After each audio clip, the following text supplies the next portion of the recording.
Spiritual and life பாத் சேனலுக்கு உங்களை வரவேற்பது உடுமலை ஜோதிடர் பார்த்திபன். மூன்றாம் பாவகம், இதனுடைய காரகத்துவத்தை இப்போது பார்க்கலாம். மூன்றாம் பாவகம் எதை எதை குறிக்கிறது அப்படிங்கிறத பார்க்கலாம்.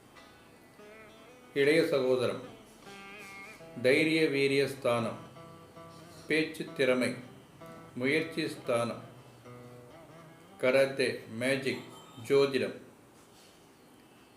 பக்கத்து வீட்டுக்காரங்க, நெய்பர்ஸ், தோள்பட்டை, கைகள், வலது காது, கால்கள், ஸ்வர்க்கம், பொழுதுபோக்கு, அரிய வேலை, ஆள் அடிமை, கையெழுத்து, நட்பு, கணவன் அல்லது மனைவியின் அதிர்ஷ்டம், பழகும் விதம், வித்தை, வித்தை அப்படின்னா நாட்டியம், சங்கீதம் இதெல்லாம் சேர்ந்தது, அதை சொல்லலாம். குறுகிய பயணம், இதற்கெல்லாம் காரணம் மூன்றாம் இடம். மூன்றாம் இடத்திற்கு இந்த காரகத்துவம் எல்லாம் வர்றது. போன பதிவில் இந்த பாவ அதிபதி பாதிக்கப்பட்டால் அதற்குண்டான பலன்கள் சரியாக இருக்காது. நல்ல நிலைமை இருந்தால் மேற்கூறிய விஷயங்களெல்லாம் நல்ல பலனை கொடுக்கும் அப்படின்னு சொல்லியிருந்தேன். இந்த பாதிக்கப்படுறதுனா என்னங்கிறத கொஞ்சம் பார்க்கலாம். அதுக்கு முதல்ல நீங்கள் அடிப்படை விஷயங்களை கொஞ்சம் தெரிஞ்சுக்கணும்.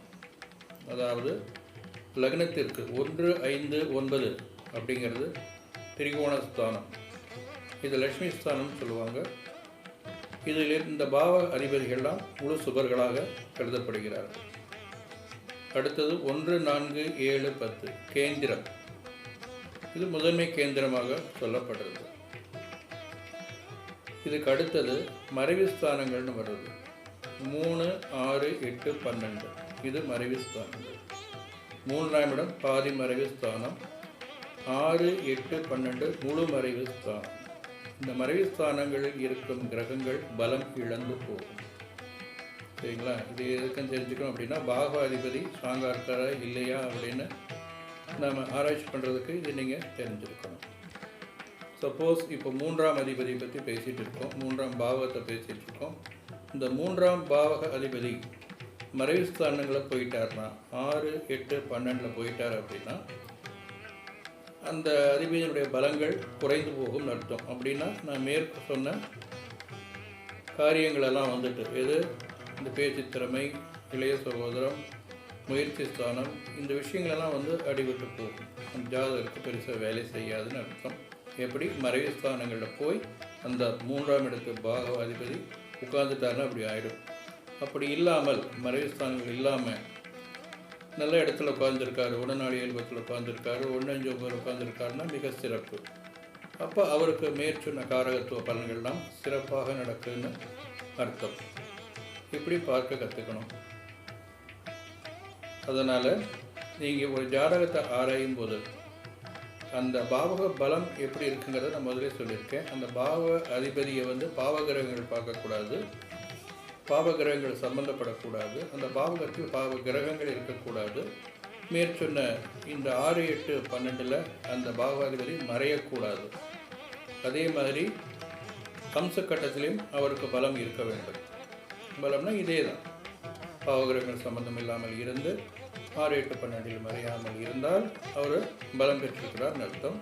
அப்போ மேற்சொன்ன விஷயங்கள்லாம் அவருக்கு பரிபூர்ணமான நன்மையை செய்யும், நல்ல பலன்கள் வெளிப்படும் அப்படின்னு அர்த்தம்.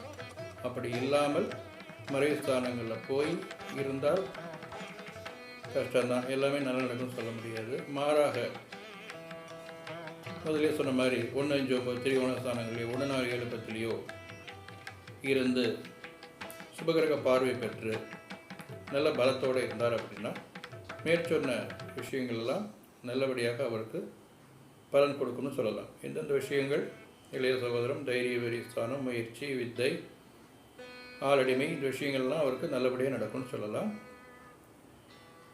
பலவீனமாக இருந்தால் அந்த விஷயங்கள்லாம் அவருக்கு சரியாக பலன் கொடுக்காதுன்னு சொல்லிடலாம். ஸோ இங்கே பலன் சொல்லும்போது இது கவனம் நல்லா ஞாபகம் வச்சுக்கணும். பாவ அதிபதியின் நிலைமை பார்க்கணும். அவர் எங்கேயாவது மறைய இடத்துக்கு போயிட்டாரா, 6, 8, 12 மறைஞ்சு போயிட்டாரா, பாவகிரகங்கள் சம்மந்தப்பட்டுச்சா, இல்லை அந்த பாவத்தில் பாவ கிரகங்கள் உட்கார்ந்துருக்கா, இதையெல்லாம் பார்த்துட்டு பிறகு நவாம்சத்திலையும் எப்படி இருக்காருன்னு பார்த்துட்டு, 2 பக்கமும் ராசியிலும் நவாம்சத்திலும் பலமாக இருந்தார்னா ரொம்பவே நல்லது. அப்போ அந்த பாவத்திற்குண்டான காரகத்துவம் எல்லாம் சிறப்பாக நடக்கும்னு சொல்லிடலாம். அப்படி இல்லாமல் ராசியில் பலமாக இருந்து அம்சத்தில் பலம் இருந்தால், பலம் இழந்தால் ஒரு 50 பாதிக்கு பாதி மோசம் இல்லை, தப்பிக்கும்னு சொல்லலாம். ராசியிலையும் பலம் இழந்து நவாம்சத்திலையும் பலம் இழந்துட்டார்னா ரொம்பவே கஷ்டம்தான். அந்த பாவக பலன்கள் சரியாக கிடைக்காதுன்னு சொல்லிட்டோம். இது மாதிரி சொல்லலாம். இப்படி பலன் சொன்னீங்கன்னா கரெக்டாக வரும். உங்கள் ஜாதகத்தை நீங்களே கூட பார்த்துக்கலாம், சரியாக தான் இருக்கும். அடுத்தது 4ஆம் பாவத்தை அடுத்த வீடியோவில் பார்க்கலாம்.